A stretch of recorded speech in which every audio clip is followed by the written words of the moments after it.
Otaga nisbatan onani bolaga 3 karra haqqi ko'p. Birinchisi homila haqqi. 9 oy qornida ko'tarib yurganligini haqqi. Ikkinchi haq tug'ruq haqqi. Jonini garovga qo'yib, o'limni bo'yniga olib, bolasini dunyoga keltiradi. Joni xatarda qoladi onani. Qarang, shu mashaqqatlarni boshidan o'tkazadi.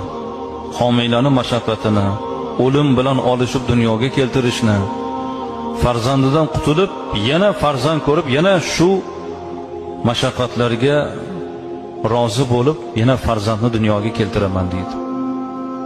Uchinchi haq ko'krak berish haqqi. Kechalari bedor bo'lib, bolasiga ko'ksidan bol emdirgan bu ona bo'ladi. Aytaylik, bir onani 5 ta farzandi bo'lsa, orasi 2 yildan bo'lsa, 10 yil